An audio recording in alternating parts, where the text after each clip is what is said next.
Welcome to the Document Manager tutorial. A document manager can do many things on your website, from manage documents to manage a list of news articles or similar things of that nature. In order to access this tool, you must come to the Administrator portal, which is located here at admin.aisreporting.com. Once there, you will navigate to Document Management and Document Manager List. Here, we can see a list of all our document managers. Some companies will have a lot, some might just have one.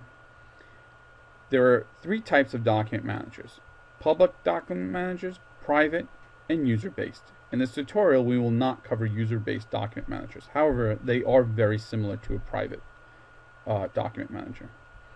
On the left here, we can see different icons. The edit icon will allow you to edit that document manager. The series of folders will allow for bulk update and management.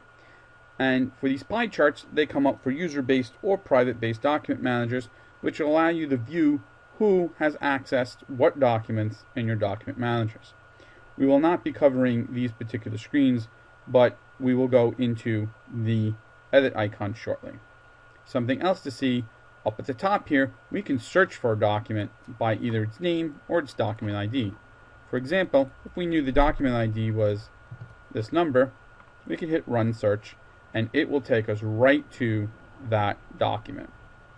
So as I can see here, I've entered into editing this document.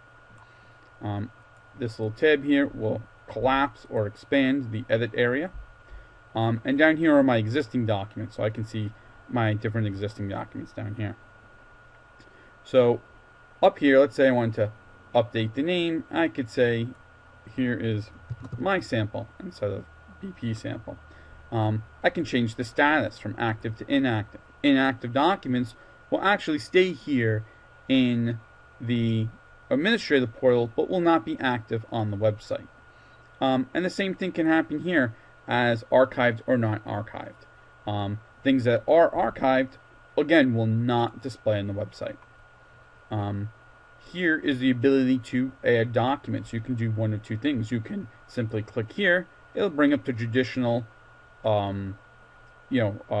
window navigator for files, and you could select a file. Or you can bring up your Windows example here, and you could say drag and drop this right into the screen here. If you want to cancel that, you can simply hit cancel. In some instances, you might actually have media and also be referencing a link. Or perhaps there is no file, but you're just pointing to a link on another website. You would just simply put it in here.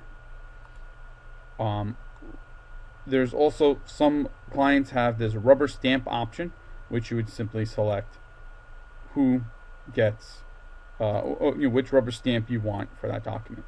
Rubber stamps only apply to PDFs.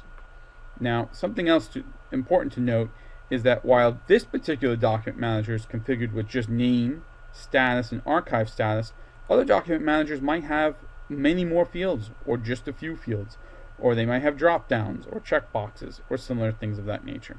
We'll go into another example shortly, but I just want to finish some of the basics here.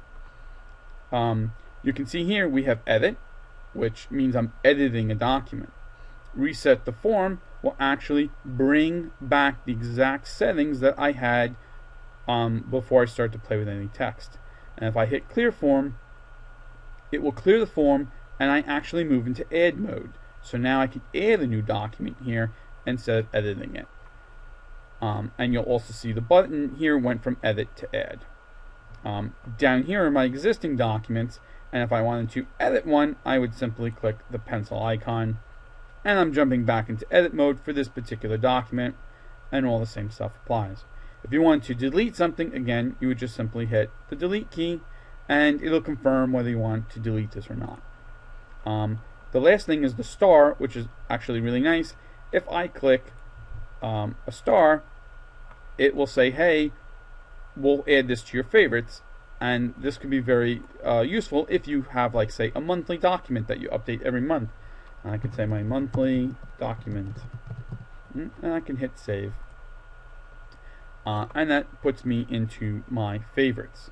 Your favorites can be seen by clicking here on the logo here, and this will bring up favorites, and I can see here's my monthly document, and when I click it, it'll bring me right here to edit the document. Very useful, again, if you're making regular monthly edits. So that is our basic tutorial on the document manager, and I just wanted to show you some other possible configurations. You can select your different document manager here and hit change document manager, and this will show you I have more information. This time I have a name, I have a fund ID, and a post date. Same links down here, same edit documents.